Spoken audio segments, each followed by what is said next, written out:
રાજકોટમાં જંગલેશ્વર વિસ્તારમાં 23 ફેબ્રુઆરીથી 1400મી વધુ ગેરકાયદે દબાણો દૂર કરવાની મેગા ડ્રાઇવ શરૂ થશે।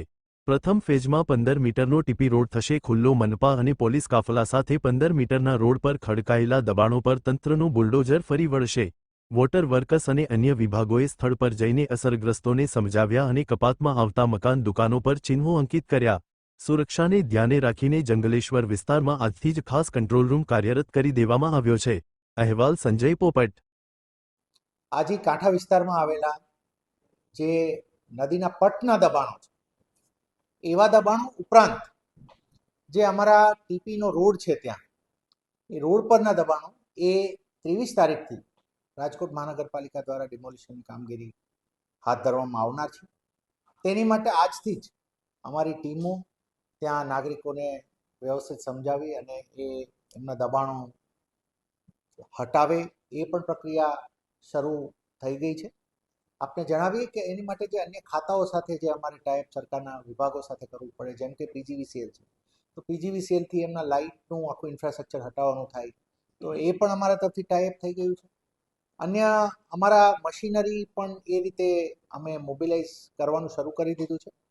આખી કામગીરીને 7 અલગ અલગ ઝોનમાં વહેંચવામાં આવી છે અને 7 ઉપર ક્લાસ 1 કક્ષાના અધિકારીઓ ઝોન વાઇઝ એમાં મોનિટર કરશે અને એમની પણ વ્યવસ્થાઓ થશે અને કંટ્રોલ રૂમ પણ બાજુમાં રહેશે।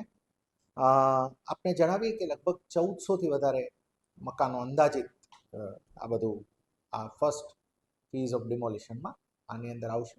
અમારો ધ્યેય છે કે જે ટાઉન પ્લાનિંગનો અમારો સ્કીમનો રોડ છે, ટીપી સ્કીમનો રોડ એ ખુલ્લો થાય એટલે જંગલેશ્વર માટેનું એક મોટું રોડ નેટવર્કની અંદર એ કનેક્શન આવે, તો એ વિસ્તારમાં ઘણું અમારું જે પ્લાન્ડ રોડ નેટવર્ક હતું એ પણ ખુલે અને એટ ધ સેમ ટાઈમ જે પટમાં થયેલા દબાણો છે કે જેના કારણે આપ જાણો છો કે 2-3 વર્ષ પહેલાંના ચોમાસા સમયે પણ પાણી ભરાઈ જવાથી અમારા ત્યાં લોકોને જે રેસ્ક્યુ કરવા ઓફિસર્સ ગયા હતા એમને પણ રેસ્ક્યુ કરવા પડે એ પ્રકારની સ્થિતિ થવા પામી હતી।